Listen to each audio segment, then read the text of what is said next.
Hey, you're about to listen to an older episode of the Volunteer Youth Worker podcast. This is a podcast that Sid Coop, Jason Ballard, and myself, Jeremy McDonald, started back in 2018 to answer the practical questions that you're asking in your youth ministry. But lots has changed since we started it in 2018. We've changed the name. We're doing new and different events and lots of other things. The thing that hasn't changed, though, is the content you're about to listen to, we think is still really valuable. But if you notice that some of the things we're talking about are obviously a little bit older, that is okay. You can always head to youthworker.community to stay up to date with what's happening currently right now here in 2024, and you can track along with us there. We'd love to see you.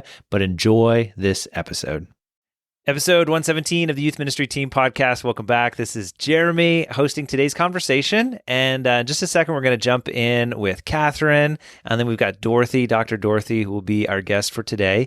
And I'm going to mention this in the early parts of the conversation, but I have been looking forward to this episode for a very long time. And here's the truth, is that you, as a frontline youth worker, you know that you get placed into the trenches of youth ministry with your students, and stuff happens. Stuff happens in your teenagers' lives, stuff happens in their families' lives and the people around them. And when stuff goes sideways and maybe some kind of trauma happens or some type of loss happens, the truth is that as a youth worker, sometimes we can feel really ill-equipped for how to handle the conversation. And that's why this is so helpful, this conversation, this interview, what Dr. Dorothy is going to give to us, because honestly, there's been so many times in my youth ministry career where I've wondered, what am I supposed to say when it comes to helping a student process through their grief and through their loss? What am I supposed to do? What am I called to as a youth worker? And this is the essence of this podcast. This whole podcast was formed around the idea that we should talk about the questions that you, the frontline youth worker, are authentically asking. And you have asked this question so many different times, maybe not you particularly, but certainly lots of folks like you have brought this question up at our conferences, at anytime that we do types of training, that kind of stuff. So all that to say, really grateful that we get a chance to dive into such a practical topic. Now, before we do, one of the fun things that we get to do as an organization is find ways to connect with you, the youth worker community that are out there. And so we're looking forward to this fall being able to travel across our country of Canada. At this point, there are no other dates other than the ones in Canada. However, if you're in a different country and you want to hang out with Sid or myself or some folks from our team, just reach out, let us know. That would be encouraging for us, and maybe we'll come take a visit. So you can always respond to us at youthministry.team. But this fall, we're going to go be on the road, and we'll put a link in the show notes to that tour. And we've got 21 or 22 cities lined up, and really looking forward to getting a chance to connect with you youth workers. And as a bonus, if you register today for that on the road tour, you're going to get access to a video curriculum that Sid Coop and Jason Ballard filmed together on the 4 core responsibilities of every youth worker. And so that is yours. You'll get an immediate link to that right after you register for our On the Road tour coming to a city near you. But right now, let me jump over to the conversation I got to have with Catherine and Dr. Dorothy. All right, everybody, welcome back to the Youth Ministry Team Podcast. This is Jeremy hosting today's conversation with Dr. Dorothy and my great friend Catherine, both from Acadia Divinity College, which we're so excited for. This conversation, Catherine, we started talking about a long time ago, eh? This has been months in the works. But even beyond that, it's actually been a year in the works. I told you, about where this all started. Yes, you did. Yeah, so this is, for those of you that know or have been listening for a while to our podcast, we love to hear back from you as the listeners. If there's a topic that you really want us to cover, and we can pull in experts, we can reach out to our friends. And so this is actually an email that I gotten from a youth worker at this point a year ago. So unfortunately, we had some brief correspondence back when this happened, but I've been been really interested in finding somebody that could talk about grief since getting this email. And this kind of highlights the challenges that I think a lot of us face in youth ministry. So I just want to read this. And then Catherine would love for you to talk to us about why you were willing to help cover this particular big question, if that makes sense. But here we go. So I got a note from a youth worker said, last week I noticed one of the girls in our ministry looked often more sad than normal, and so talked to her about it. She said that her uncle had been murdered that day. I know multiple other students who have experienced losing family members, maybe friends from suicide, or even just elderly grandparents. We've seen time and time again the effects on these young people trying to cope with grief with little to no support and turning to so many unhealthy options. One of our girls just graduated high school last year, is now leading a younger girls small group and trying to walk with this girl who just lost her uncle. And I think it'd be helpful for this new leader of ours to have practical training to walk with this girl. And this is like the essence of youth ministry, right? We have small group leaders who are shepherding teenagers, and we're so grateful for them. But they're not trained professionals. They're not trained counselors. We don't want them to be. They don't need to be. They're, going to school themselves, or they're going, they're in the marketplace, or parents, whatever it might be. And yet life happens, and teenagers have enormously complex situations happen. And then to try to understand what is our responsibility as youth workers to help process something like grief, even at the small scale, like when somebody's cat dies, to this grand scale where somebody might be, family member could be murdered. And so, Catherine, fill us in on why. I mean, this is such a big topic, but why you're like, I think we as a school could actually be helpful for equipping youth workers on this one. Yeah, when you had told me about the email that you had gotten about that, it kind of sparked that whole conversation in my head where we need, as a school, to be equipping people practically for ministry at whatever level that they're at. And Dorothy happens to excel in the area of pastoral care and counseling, and was teaching a course last fall on ministry in the face of grief, death, and loss. And I thought it would be a really good way for us to be able to provide something tangible and practical for people of any stage and education, to resource them to be able to walk well with people, and specifically their youth, through some of those really difficult times. We, as a college, we try to offer classes in really accessible ways. So it doesn't matter if you're on one coast or the other. Our classes are open for people to be able to take online. And I think this is just a really good topic that many people need to be resourced on, so that we can do this well together. Absolutely. And we'll get lots of details in the show notes, certainly. So as you're listening, if you want to find out more about Acadia Divinity College, if you want to reach out to Catherine in particular, we can link all that stuff there. But Catherine, you guys have obviously full programs. So if people wanted to get their master's, they can do that. But do you guys let, like, even if it was a youth worker who is working elsewhere, it's not their job, their vocation, but for them to come in and take part in a class here or there? Yeah, absolutely. So we have the independent track that allows people to take up to 5 courses without needing to be in a program. So they can pick and choose which courses are going to be most effective for their ministry. And they can take them for credit, or they can sit in and audit them as well. There's lots of ways to access the resources that we have and the teaching that we are doing. Yeah, I love that. And obviously, as a podcast, we try to, again, be practically helpful for all of you youth workers on the front lines. But when you realize, we really should have somebody that can speak to this particular big topic in our midst. If there's something that's come up and you need some extra training, man, Acadia is a fantastic spot to do it. So any last words that you want to make about Acadia or where people can find you? Yeah, if you want to visit the website, acadiadiv.ca, there's lots of information there, and I'm always open and happy to have conversations with people who are trying to discern where God is calling them, and to walk alongside them as they try and figure out how to best equip themselves for the ministry that they are called to. That's great. Well, for right now, though, let's jump into our conversation with Dr. Dorothy. Welcome to the Youth Ministry Team Podcast. Youth ministries rise and fall on the team of volunteers. So this podcast is for the whole team. Join the conversation as we tackle the practical questions you're asking, so you can be encouraged and equipped as you head into your role in your youth ministry this week. Well, Dorothy, I know you are an official doctor, a PhD. Is that correct? That is correct. Are you okay if we just go by first names throughout this conversation? I am totally okay with that. All right. I just don't want to, minimize the fact that you are a trained expert in this, which is absolutely incredible. I don't want to start with that big question that came in from email. Let's build up to that one, if that's okay, because that is a massive one. That is yeah, that would be good. Let's sneak up on that one a little more slowly. Yeah. So why don't you fill us in, though, and our listeners, where you're coming from today, a little bit of your role at Acadia, and why Catherine was like, oh, let's get Dorothy. She's the grief expert. She could figure all this out. Yeah. Oh man.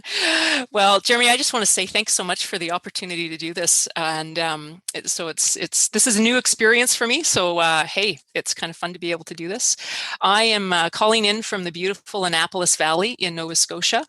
Maybe not quite so beautiful today in that we've had a snowstorm this morning already. So woo, March, snow, all right. And at Acadia Divinity College, I teach courses pretty much in the area of pastoral care. So I'm helping people learn how to offer care to people. I also teach some courses in the area of chaplaincy. And boy, grief expert, that just sounds like a crazy conversation stopper to me. Hey, I'm Dorothy. Let's talk about grief, right? But in all honesty, I did not come to this willingly. I just got to tell you this. I had a friend who was working at a residential hospice, and a hospice is a place where people can come in the last weeks of their lives in order to really receive specialized care as they are dying. And this friend said, hey, Dorothy, I think you might be really good working here, working as a chaplain, offering care to people. And I said, are you crazy? I really don't think I'd be very good at that at all. And she was so convinced about it. She actually pressed me for 2 years on this before I finally said yes. And wow, am I ever glad I said yes. And that's really where I began to learn about grief and learn about death and learn about walking with people. And it may sound like a really weird thing, but it was just an incredible privilege and honor to be able to do that with people. Yeah, it's so fascinating. And I honestly had been in vocational ministry for a number of years before I even realized hospice was a thing. So I guess I primarily have worked with teenagers. And so my connection with grief has been a bit from afar. Hospice would be when people are unknowing that death is imminent. Is that, and how imminent is it usually before they move into hospice care? Yeah, so may depend on the hospice a little bit, but often I know we aimed for around 2 to 3 weeks. That was kind of the aim. Sometimes people were with us for months. Sometimes people were with us for shorter time. But the idea is it's about giving care, but it was also about helping people live as fully as they could right up to the point of their death. So we wanted to make sure they were as comfortable as possible, possibly physically. We also wanted to make sure they were comfortable spiritually, and that's what I was there for, was to kind of help them work through anything that they might want to talk about in that respect. So fascinating. And so I guess I assume I know the answer to this question, but you've sat with people as they've died, like as they've left this life. I have. Yeah. And it is, you can just sort of feel the heavy, right, when you think about that. Actually, the first time I ever experienced that was when I was a student studying for my Master's of Divinity, and I was doing a placement at a long-term care home. And my chaplain, my supervisor, was away for the day, so I was the chaplain. And I really disliked that placement. I was not comfortable doing it. And I get in there, and the first thing that happens is I get a call saying, someone is dying, would you please come? And I went, oh my word, I have literally no idea what to do. So I went there and I literally just stood there. And there were a couple of friends that were there with this woman. And I was feeling so shy and so uncomfortable. I hardly said anything. But I stood there with them. And it was a tremendously uncomfortable experience, and it was a profound experience. And the sense of peace, Jeremy, that came over all of us that were there when that dear woman took her last breath. And you can kind of tell when it's the last breath. You sort of just know that something has changed. And the sense of peace and the sense of God's presence was just profound. And I think one of the things that I learned from that experience is that oftentimes it's not about what we say, it's about our willingness to actually be there. And as uncomfortable as I felt inside, I was willing to be there. And I was able to talk to the women, the friends afterwards, and we had a good conversation. And again, it kind of comes down to just people, just being with people in the midst of us. And we'll talk about this a bit more as we go on. Yeah, for sure. Well, wow. That's an experience. It's so fascinating. Do you, like, in those moments when you're with somebody, is there, like you talked about that peace of God, is it different every time, or does it feel similar every time? Like, I know you've seen that a lot. What are the similarities, I guess? Yeah. Sometimes there can be a difference. Most of the people that I worked with at the hospice, by the time they were coming to the point of dying, they were ready to die. They had worked through the stuff that they needed to work through. They had, worked through with their families the things they needed to work through. And that's in part what hospice is about giving people that opportunity to kind of have those conversations and work through that stuff. So most of the people that I worked with at the hospice were ready to die. And so their death was actually very peaceful. And most people in those situations, now this isn't the case in with all kinds of death, but in those situations, most people die in their sleep. They are asleep and they die. And so it's actually very peaceful. Sometimes it's not quite as much. Sometimes if the person is a little more, sometimes people can be anxious about their death and it's not quite as peaceful. But I would say, boy, 90 to 95% of the time, maybe 95 to even 98%, it's actually usually a fairly peaceful experience. Wow. And so it's peaceful in that moment, but obviously, and what we get a chance to talk about is for those of us that are left, processing that is quite the journey. And it's something that, as we think about teenagers, usually at some point in a teenager's life, there's that moment of, this is the first time that they have to process the kind of grief that comes from the death of a loved one. I can think about that, back in my life. Maybe it's a grandparent, somebody that's like distantly connected, but it's a whole set of skills that I don't necessarily think there's not a class in elementary or middle school on like how to deal with your grief. And yet it's something we all end up dealing with. So like, I'm wondering if even as we start here, you could talk about, when we say grief, like what do we actually even mean by that? So that we can have a little bit of a handle going into this conversation. Yeah, for sure. So when I say grief, the first thing that actually comes to mind is loss. And I know that maybe seems really, really obvious, but I think it needs to be said. The reason we have grief is because we've experienced some kind of loss. And loss means there was something there, something that was important to us, and now it's no longer there. And so there's this experience of loss. And so what we would say about grief, there's a couple ways we can define it. One of the ways we define it is that it is simply the natural and normal response that we have when we experience loss. And that loss might, oftentimes when we think about grief, we think about loss that comes from the death of a friend or a loved one. But we can also still experience grief even for losses that don't have to do with the death of people. We can experience grief when we're shifting from high school to university because we're losing what we've known and we're moving on to something that we don't know. But, with that said, let's we can maybe just focus in a little bit more on the grief that comes, when someone dies.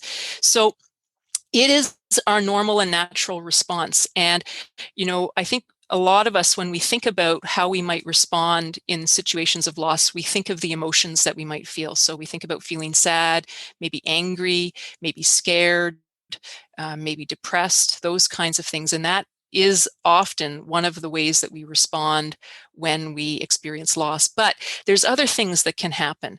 So we can have difficulties sleeping.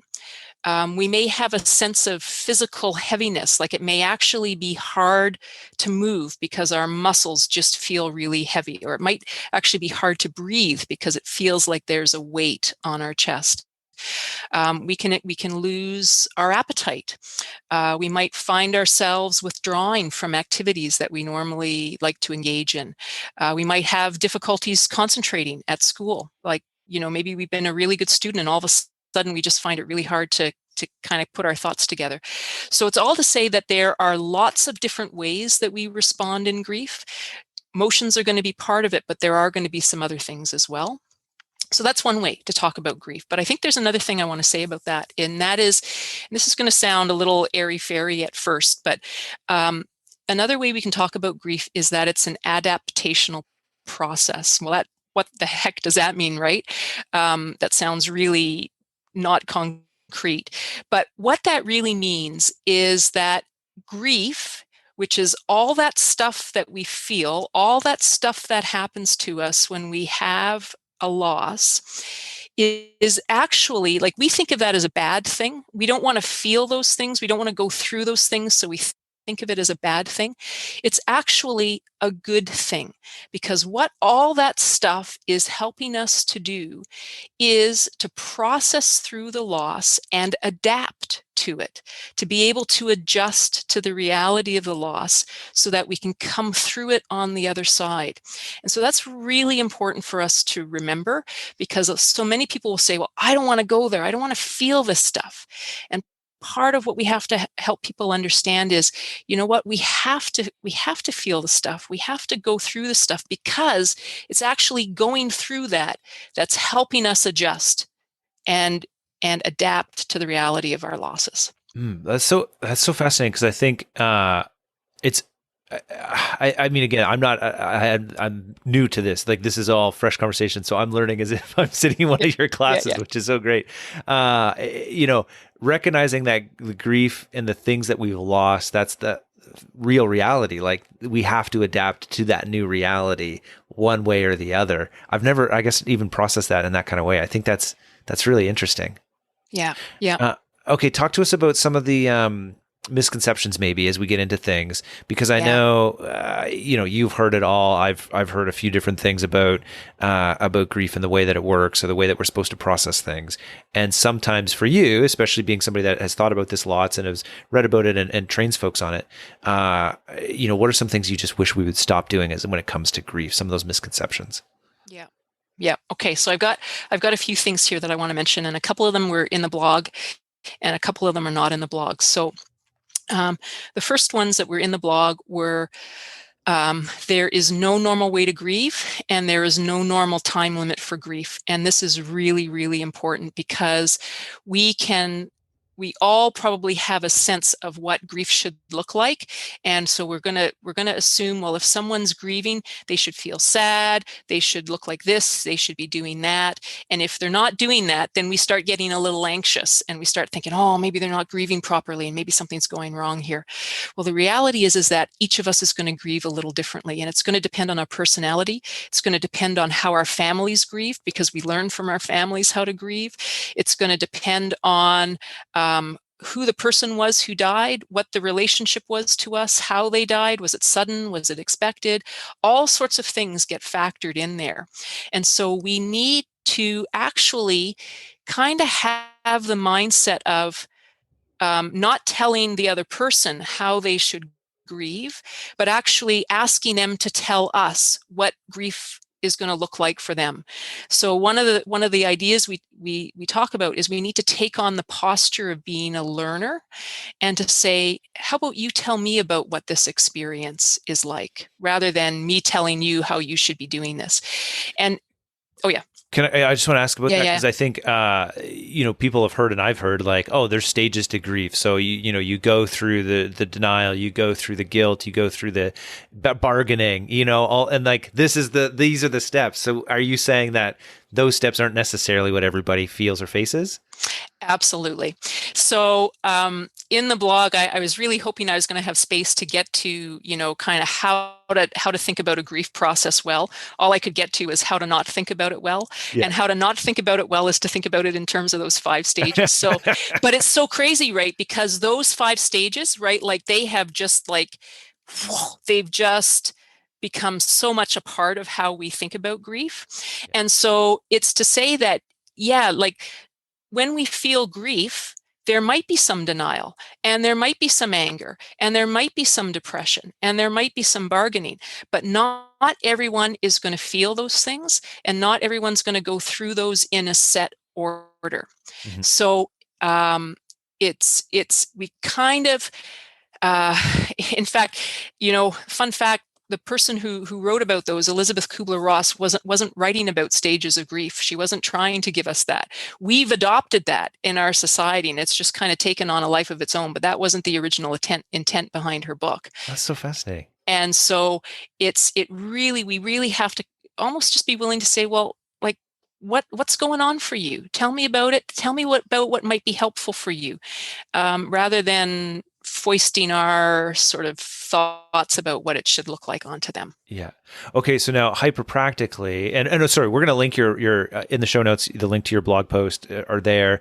Other things that we're doing, because I don't even think we necessarily mentioned, but this whole idea that we're talking about grief, we've developed a bit of a theme and a number of resources around it, and so we'll link a lot of that, like I said, in the show notes. When you think about, okay, we've got youth workers listening who are university age student or parent, volunteer, and so you've got a teenager that's grieving a loss of some kind, recognizing that there's no set steps that student might need to go through.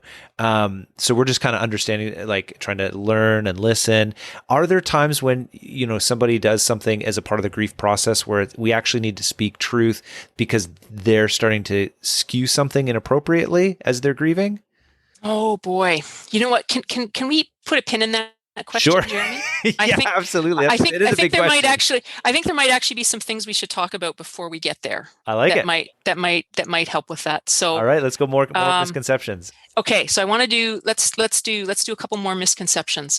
I'm going to talk about a couple that aren't in the blog because I think they're really important. One of the misconceptions we have is that not grieving, so not feeling this stuff, is a way to be strong, and that grieving is about being weak. And that is just really, really wrong. And so you'll hear people say, well, I'm not going to be sad because my loved one wouldn't want me to be sad, or I'm not going to be sad because I want to be strong for my loved one. And what I would want to say is that it actually takes a lot more strength and a lot more courage to face the reality of our loss than it does to try to avoid it. And the other thing is that grief doesn't just go away with time. So we can think like, well, if I just kind of, barrel through and don't feel sad, it'll eventually go away. But it doesn't. It actually sits in us. And if we don't process through it now, it's going to come back at another time. So better to process through it now sooner than later, because it's going to be uncomfortable anytime you do it. It's actually going to be maybe a little less uncomfortable if you do it right in the moment rather than put it aside. So that's one of the ones I really want to say. Yeah. Another thing that's really important, particularly if we're working with youth who are Christians, who identify with Christianity as their faith, having grief doesn't mean we don't have faith. Really, really important, because sometimes we will think, if I have faith, I shouldn't be grieving. And the reality is that being human means having grief, because grief really is about saying, I've loved someone, or someone has been really important to me, and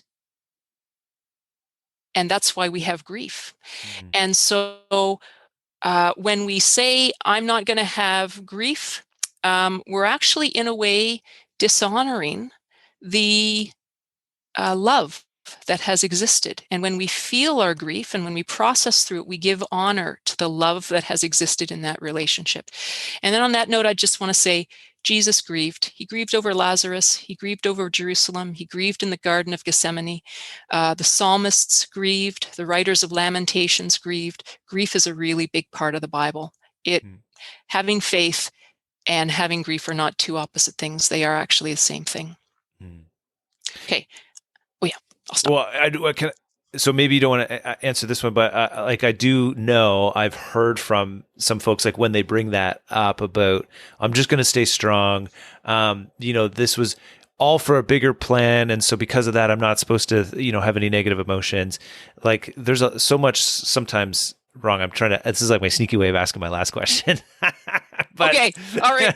But I'm like, I want to make sure, maybe we'll come back to it, but I just want to make sure, like, how do you give somebody the freedom to realize that they can experience their grief? Because I think a lot of these misconceptions, it's like, okay, this is good for us to know, but when you're personally experiencing grief and you don't realize that it's okay for you to feel the emotions, it's okay for you to process things differently.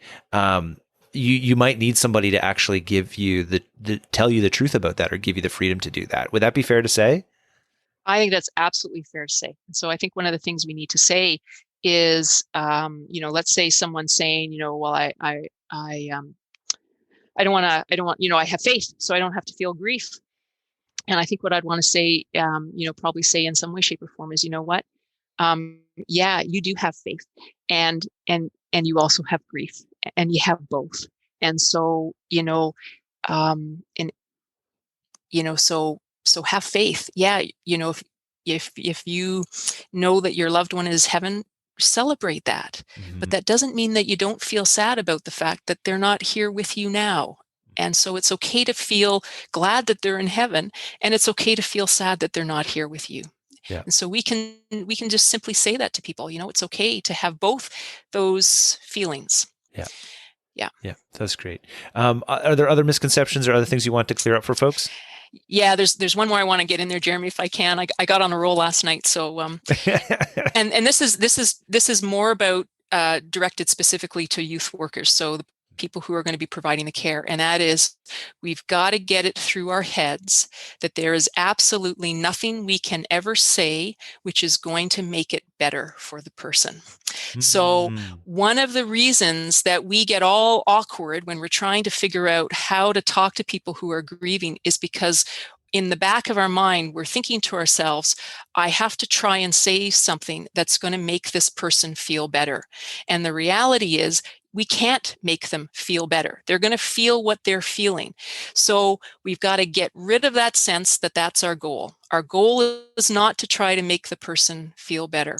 Our goal instead is actually to give them the opportunity to talk about the stuff that they need to talk about. That's our goal.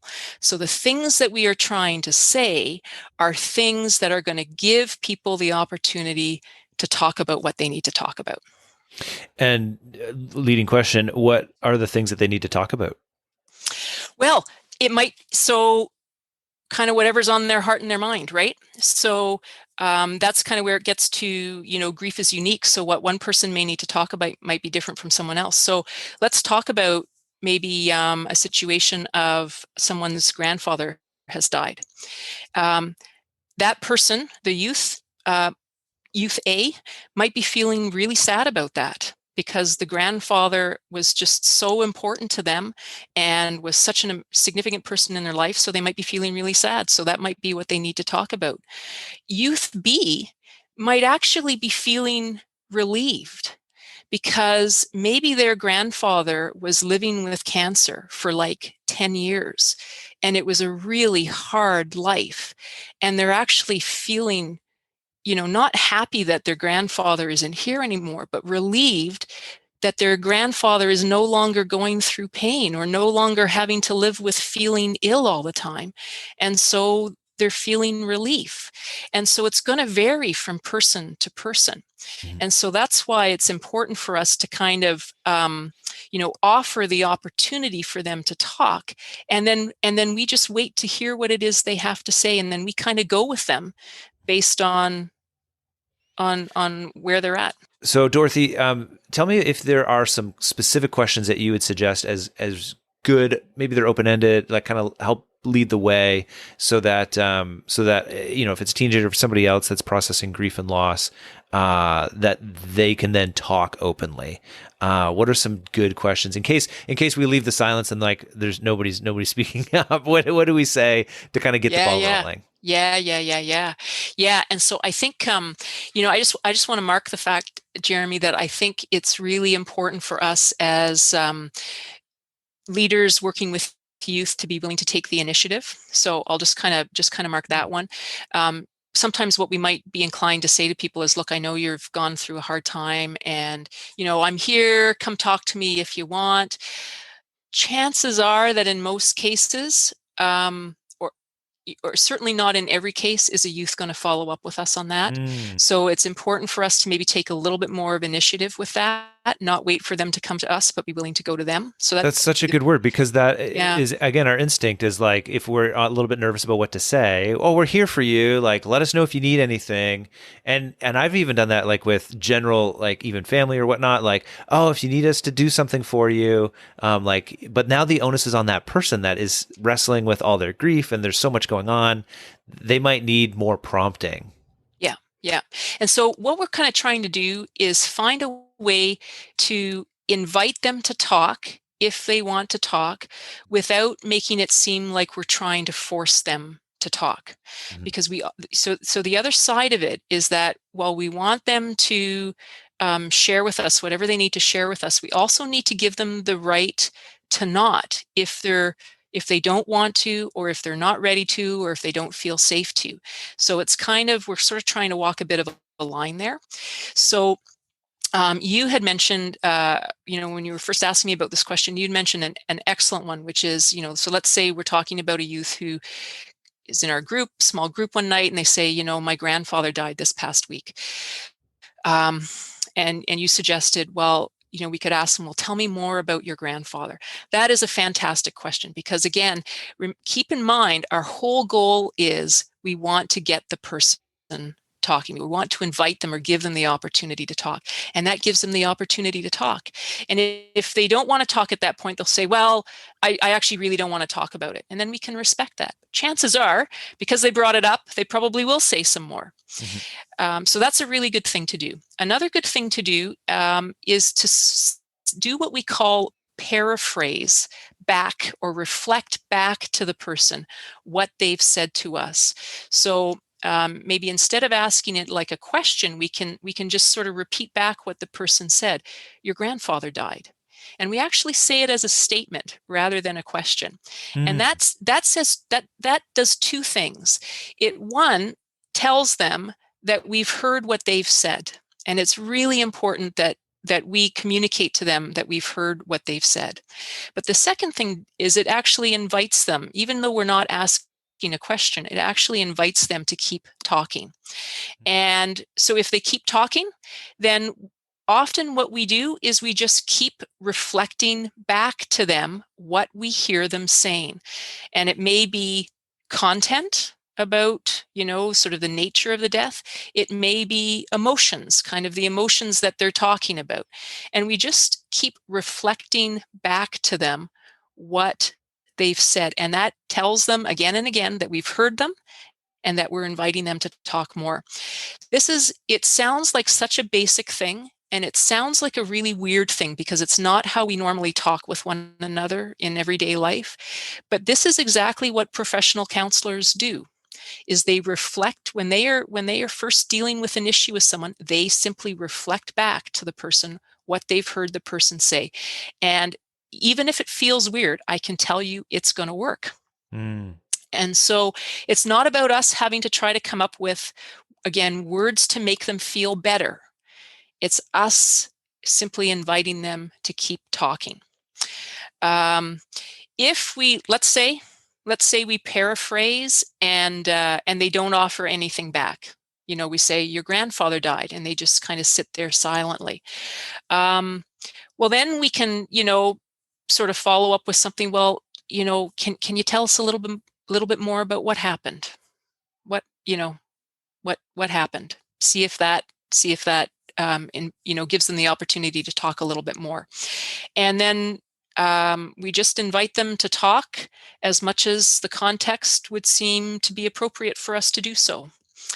We pay attention to their nonverbal cues. If it feels like they're starting to maybe kind of get blank-faced, or sort of if they put their arms across their chest, kind of like they're trying to comfort themselves, then maybe that's a sign that it's time to stop at that point. But until then, we can just invite them to keep talking as long as they're willing to talk. Yeah, that's so good. I really appreciate those. Those are such practical, helpful things for any of us as youth workers, for when we're working with students, but even when we're talking to friends, family members, loved ones, in the same kind of way. This is so good. Okay, so Dorothy, I have a list of like hyper practical situational questions to think about grief. I'm wondering if you'd be willing to let me fire away at a few of these. Yep, and I will say let's too, go for it. For youth workers that are listening, we are going to get to some of those other questions we talked about earlier, but also if you have a hyper-specific question about grief as you're listening through this episode, let us know. Like, we'd love to hear from you.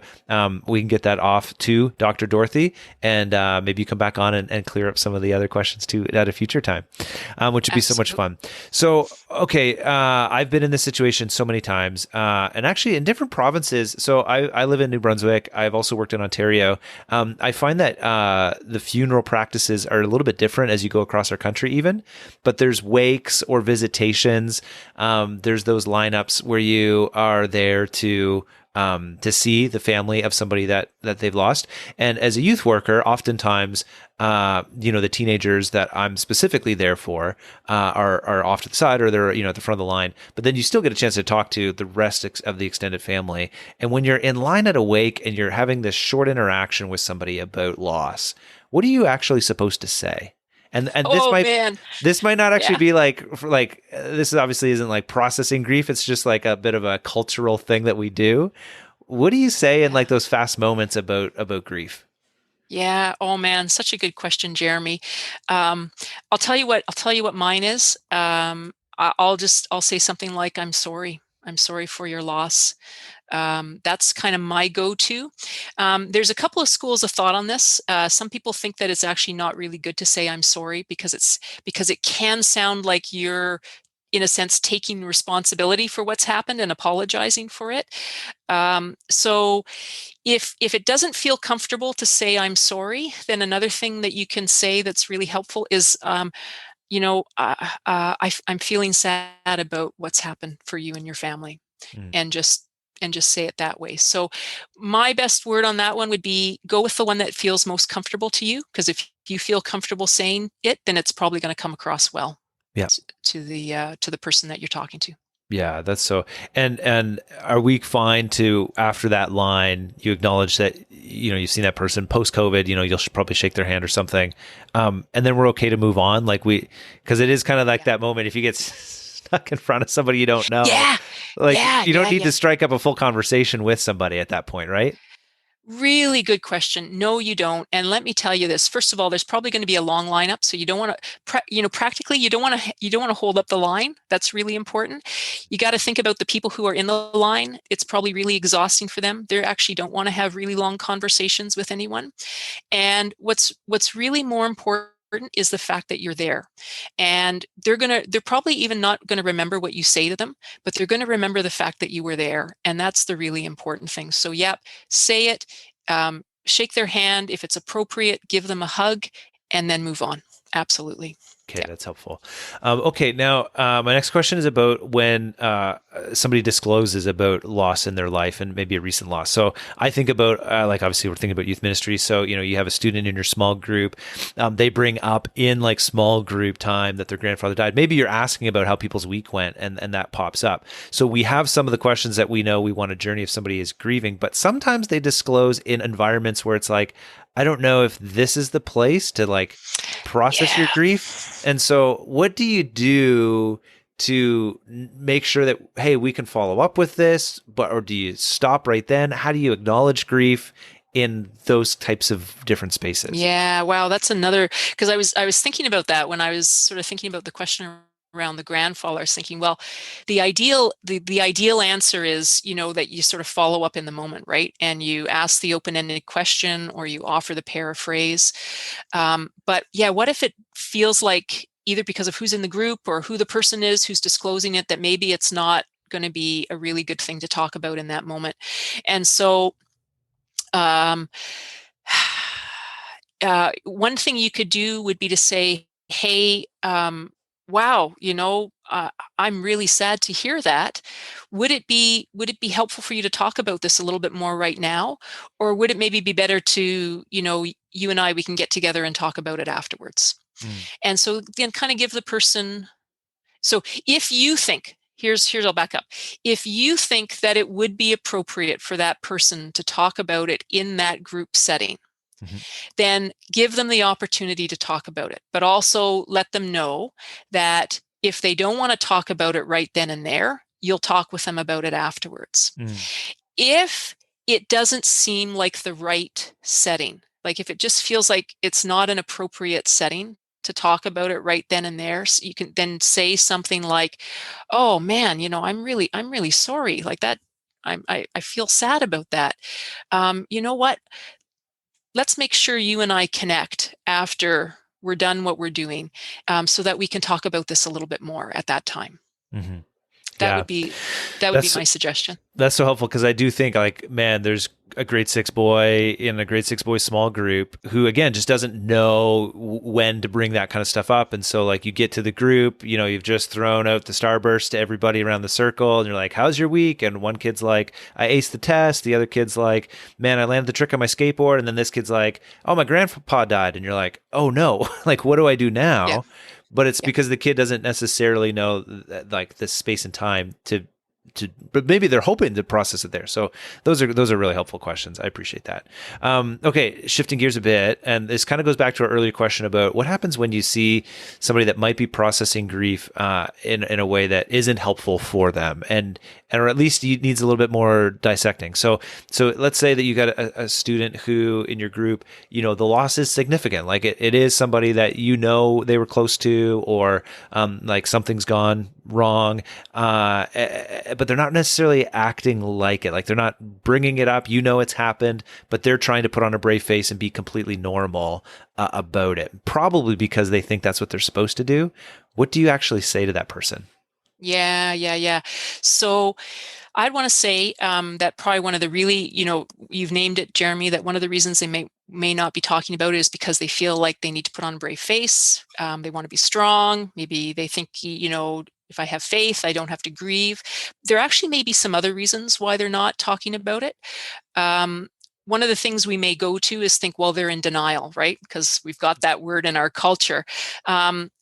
I would say probably most times people are not in denial, because to me, what denial means is that someone is actively trying to deny the fact that something hasn't happened. And that's not usually the case. More often, what's happening is that the person, depending on when the loss happened, might actually be in shock, because shock is often the first response that we have to grief. So we'll feel kind of numb. We'll feel like it hasn't really happened. We'll feel like it's kind of, we're in the middle of a bad dream and we're just waiting to wake up. And shock is a really normal part of the grief process. And it's part of what our body does to actually protect us from the hard emotions initially. And so if they're in shock, we just need to not be too anxious about that is what I would say. And so Do you think that okay. there's like if they're if they are in shock, or if they're not, like the emotions aren't quite there, as youth workers, especially, should we be like, if we're not getting a lot out of them, do we circle back around at some point? Are we digging? It's not like you said earlier, people grieve in all different ways. So it's not like we need them to cry in order for us to be like, oh, okay, now they're processing it. Like, why aren't you crying in front of me as you talk about this? Like, that's not the right response. But Yeah. what should we do? Do we just let it be and then come back later, like a couple days later? How does that work? Yeah. So here would be my suggestion, and it's going to vary, of course, depending on what we think might be going on for the person. Is it shock? Is it that they just don't want to talk about their grief because they don't want to be, sometimes people don't want to talk about their grief because they don't want to be different from everybody else, right? They don't want to be the one that has the issue. So I think a really good way to start would be just to acknowledge what we know has happened and say, I'm aware that you've had sort of a big loss that's happened to you recently. And so, I just want to kind of check in and say, is there something that would be helpful for you to talk about? And if they say yes, and they start talking, well, then you're off to the races, right? But if they say, no, I'm fine, then I would suggest maybe we do sort of try one more time to see if we can kind of shake them loose a little bit. So let's take, for example, someone who maybe they're not talking because the emotions are just so strong and the thoughts are just swirling around so much that they don't even know what to say. Mm. So, we could say to them, sometimes when we have a really big loss, it's really hard to even know what we're thinking and feeling because there's just like this tornado going on inside of us. But oftentimes when that's happening, it can be really good for us to be able to talk. So, what if we sit down and just begin to try to talk about what's going on for you? And if they still say no at that point, then I'd be inclined to say, okay, back off at that point, because it's not our role to try to make people talk about it.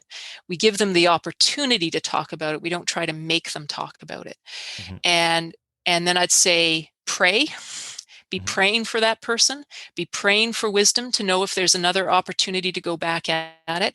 But I'd say definitely take the initiative once again, a week down the road, 2 weeks down the road, to approach them on it again. Yeah. Yeah.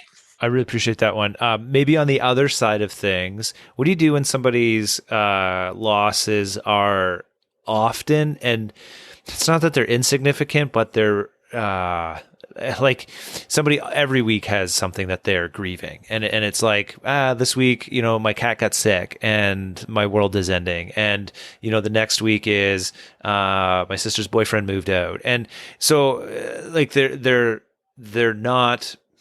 It's not maybe death. It's significant for the person, but because it's happening so regularly, it seems like maybe this teenager, this person, are using these instances in their life to draw attention to themselves, and they're not necessarily building enough resilience to be able to deal with the regular parts of life. I don't know if that's right. There's a question in there somewhere, but yeah. No, I think I'm with you on that. And so, yeah. Here's what I would say. First step, I think, is to kind of take the person at face value.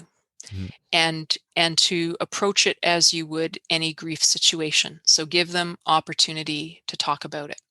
But if it kind of keeps going on and keeps going on, then like you say, my hunch would be that there's probably something else going on there that may not have anything to do with grief whatsoever. Like grief is becoming the excuse to sort of try and process whatever this other thing is. And certainly my thought goes to, does this person have some unmet need for attention? And so if it's going on and it's going on, then I think I would be tempted to say to them something like, you've had a lot of losses lately, and you've had a lot of strong reactions to these losses. But I kind of want to check in and just see if there might be something else going on. And we might even want to say something like, it kind of seems like maybe your reaction to the loss is stronger than maybe what the loss is. We're not saying it is, we're just saying maybe this is. And I just want to see if there might be something else going on for you that we need to talk about. So I think it's okay. What I'm doing there is I'm reflecting back to them again, sort of my observation. I'm not evaluating it. I'm not judging them for it. I'm not getting anxious about it, but I'm just reflecting it back and then letting that be an opportunity to sort of ask again, is there something else maybe we need to be talking about? And so that would be what I would suggest in that respect. Don't react right off the bat, because sometimes what is significant for one person would not be significant for us. So we have to be careful not to dismiss what might be legitimate grief for them. But again, if you see a pattern, then that's when I would suggest going after it in a bit of a different way. Yeah, and that skill, I mean, it's I think would be like, that's the counselor coming out, and I think those skills are so great for us as youth workers to understand a little bit more about, because like I can imagine, I have a lot of personal examples of kids that are like, man, they're drama every single week, but the act of like just trying to shut that down and shut them up isn't actually helpful for them, because our dream for them is not that they would just stop talking about the dramatic things in their life or the things that they think are dramatic. Like, we actually want them to find the right hope and healing to be able to process things better. And so we have to sometimes take the long view and the slow road in order to be most helpful for the teenagers that we're working with. Oh man, you've said that really, really well, Jeremy. Yeah. Oh, thank you. Well, it's like the drama. I think what we have to realize is the drama is there for a reason. Yeah, right? yeah. And yeah, it may not all be about grief, but if it's not about grief, it is about something else. So we need to try to give them opportunity to tell us about what that other stuff is, so that we can maybe get to that. Yeah. I love that. Okay. I think we've worked our way to the big question, which is the question we started this episode with. And this one's massive, because I think there's so much going on. Obviously, there's how do we equip a young adult to process this kind of intense grief with a teenager? But then there's also, and you might just flag this, you don't necessarily have to answer these questions, but there might be like theological questions that are now prompted in this person's life. There might be other things that we need to come back around to that, in the middle of grieving isn't going to be worthwhile or important, but we have to still think about. And so we just recognize that there are teenagers going through a lot of stuff, and that the people best positioned to journey alongside of them aren't necessarily experts. Now, teenagers should get counseling when they need it. That's 100% true. But a lot of times as youth workers, we feel in over our head because we're not professionals, and yet we are wonderfully positioned to be helpful. So what's our responsibility? What should we do? What should this small group leader do for the teenager that has just had her life completely changed by this incident of her uncle being even murdered? Yeah. So I got to tell you about, maybe we can connect this. There is a fellow out of the States by the name of Alan Wolfelt, and he has a website, the Center for Loss, and he has tons of resources available on all sorts of different topics, including how do you walk with someone when it's a situation of murder, how do you walk with someone in a situation of suicide. And I'm just going to say he's the expert, and go looking for his resources. He's got tons of books, and it's really, really helpful stuff.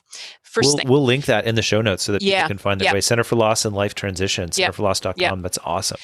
And he even has a book that's entitled Finding the Words, which is about how to talk with children and teens about death, suicide, funerals, homicide, cremation, and other end-of-life matters.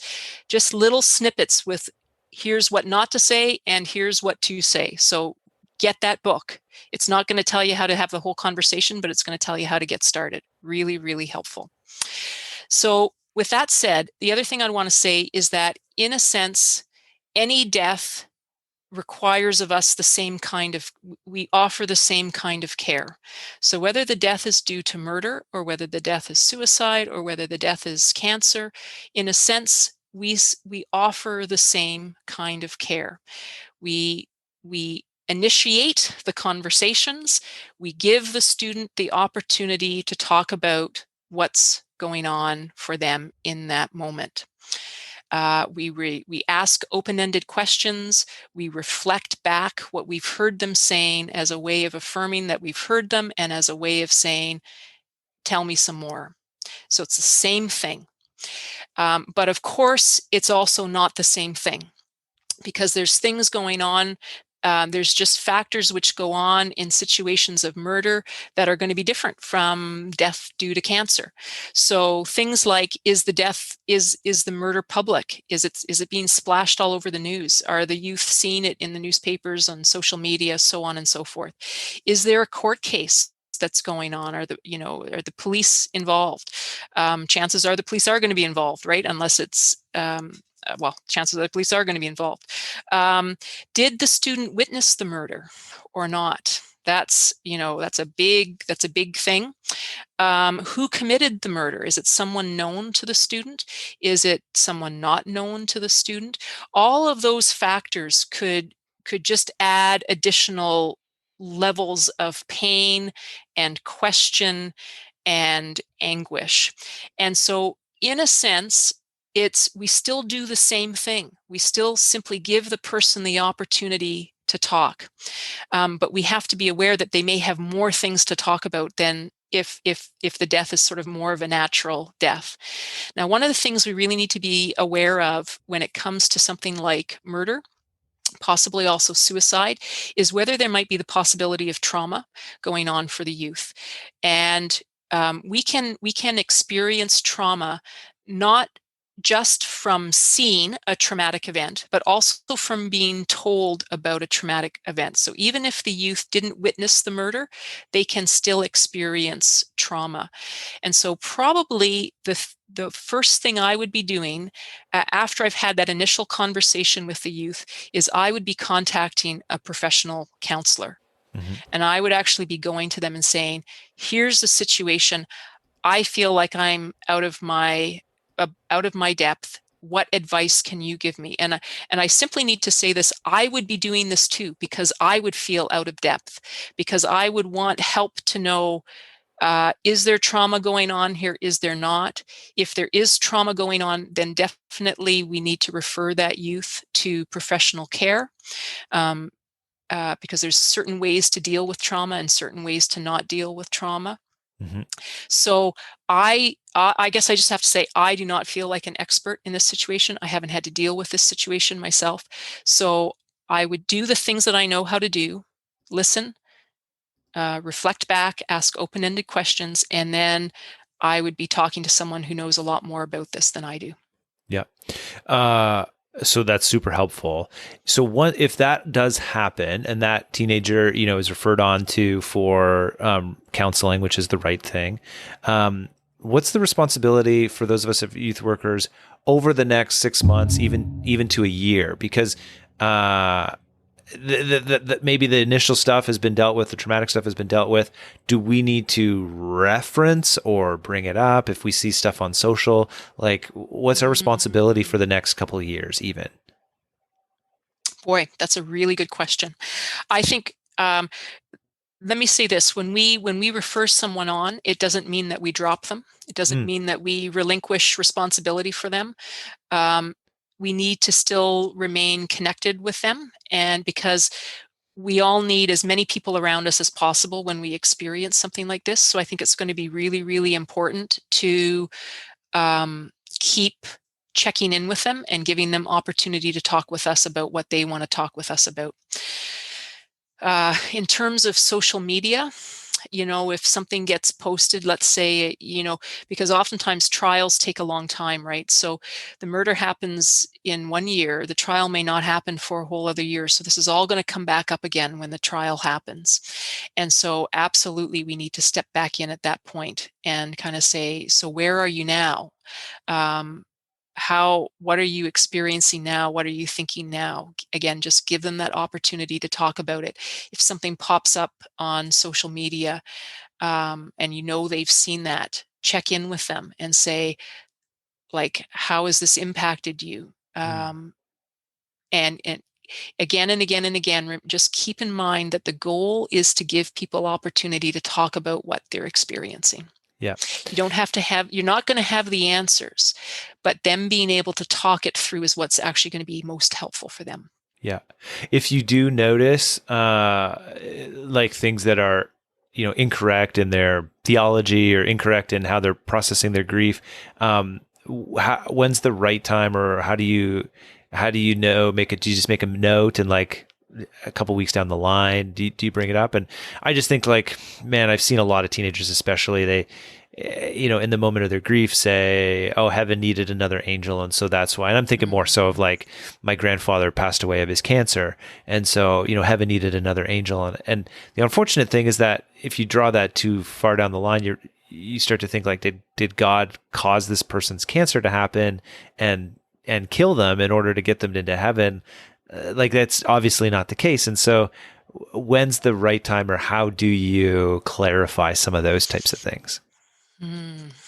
Yeah. Wow. That's Jeremy, if I had That's the last question. If I had like a really, really easy way to answer that question, I think I could become a millionaire, because I have to tell you, this is the question that we wrestle with again and again and again in our classes together at ADC, is like, how do you know? How do you know when to say this? How do you know when to do this? And it's really hard, because it's going to depend a little bit on, it's going to depend on the nature of your relationship with the person, and it's going to depend on your kind of gut sense about where they are. So if you feel like you have a really good, solid relationship that's based on trust, then we have a lot more freedom to speak into the relationship and kind of offer some correction. Because sometimes we do have to offer correction and say, I wonder if maybe that's not the best way to think about this. And, let's consider some other ways to think about this. It may not be good to say, well, I think you're wrong, but we could say, look, that's one way to think about it, but let's consider some other ways to think about it. But I would say we can only really do that if we've earned the right to do that by building trust with that person.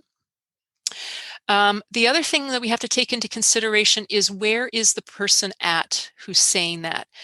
Are they saying it because they've been so devastated by this loss, and that's the one thing that they can cling to that gives them hope and that gives them some comfort? If that's the case, then it's probably not a good time to try to correct them when they are still in that really acute phase of grief, because they're hanging on for dear life. And you can feel it, like when they say it, like, you can sort of feel the emotion in them, and you can feel that they're saying, like, no, I'm saying this because this is the only thing that's getting me through. And if that's the case, it's not our job to take their hope away. But if it seems like they've been processing through their grief a little bit more, and they're kind of still hanging on to that idea because it's what they've been hanging on to, but you feel like the emotions aren't quite so acute, aren't quite so intense, then that may be the time to begin to offer some correction. Again, if you have the trust in order to do that. Yeah. No, I appreciate it. Dorothy, as we're wrapping up our time together, are there any things that we should just quickly note to not say, things that we should note to not do as we're processing grief with folks? Yeah, Jeremy, I'm really glad you asked that. I do have a few things that I'd recommend that we don't say. So someone says, someone's died, I'm feeling really sad. Don't say something like, well, at least you had this person in your life for a good long number of years, or at least it was a good death, or, whatever the at least is, don't say at least, because what that says is you're minimizing the person's pain. And we don't want to minimize the person's pain. A better thing to say is, of course you're feeling sad. It makes sense that you're feeling sad. It's normal that you would be feeling sad, that kind of thing. So that's one. Another one would be don't get into the habit of offering advice and suggestions. So that goes back to that thing of we're trying to make it better. We're trying to sort of fix the situation in some way. You can't fix grief. Grief is grief, and you just kind of have to walk through it. So we don't want to get into the habit of offering advice or suggestions. So we don't want to start peppering them with thoughts of, well, have you talked to this person? Have you done that? All those kinds of things. It's not about trying to send them off with some advice that's going to make the situation better. It's again about giving them an opportunity to talk about where they're at and what they're feeling. Another thing to avoid, and this might sound a little weird, is going to be to avoid offering praise. And what I mean by that is saying something like, wow, you're so strong. That's actually not really helpful, because they might not actually feel very strong inside. And if we tell them you're so strong and they aren't feeling that way, they're going to, we're going to sort of diminish sort of the validity of what we're saying in their eyes. Again, just better to validate what it is that they are feeling. Yeah, it makes sense that you're feeling the way you're feeling. It makes sense that you're thinking about the things you're thinking about. It makes sense that you're asking the questions you're asking, like asking the questions about why has God allowed this to happen? Why hasn't God answered my prayers? Those are really good questions to ask, and it's good for us to affirm that. And another really good thing to not do is to say, I understand, or I know how you feel, because the reality is we don't understand and we don't know exactly how they're feeling. So again, a better thing to say is to reflect back to them what we know they're feeling. You're feeling sad.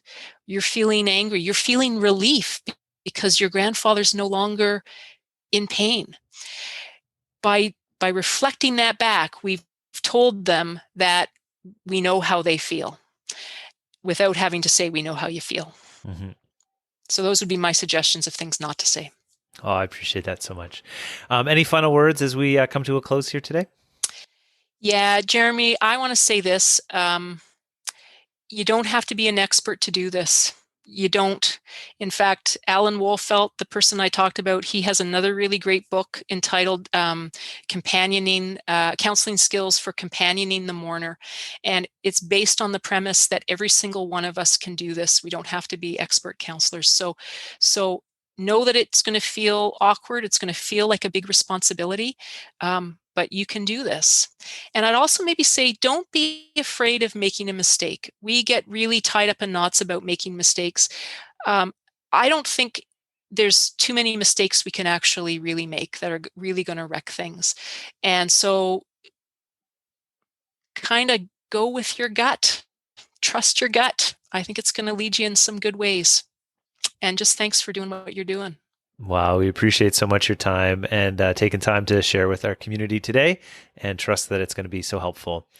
There'll be lots of ways for people to get in touch with you. We've got lots of links in the show notes. In particular for ADC, I know you've got classes coming up. We'd love to get people connected, even sitting in a classroom for wherever they are virtually. And so we'll link that as well. And just know that Dorothy is in your guys' corner as youth workers, and I would love to hear back. You can get back to us by going to youthworker.community/podcast or youthministry.team, and we'll get all those notes come straight into me, and I would love to hear from you. Well, there you have it, folks. All of the links are in the show notes, the resources that Dr. Dorothy mentioned. And if you've got questions for her, if you want to have some follow-up, we actually have an incredible live webinar with Dr. Dorothy that you're going to want to access. The link is in the show notes so that you can come and bring your personal situations or your ministry situations.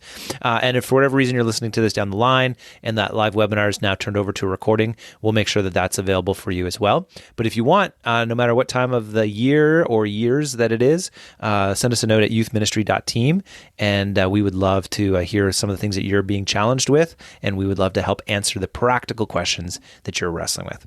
All right, until next time, hope you have a great week in your ministry, and we'll see you next week for another episode of the Youth Ministry Team Podcast.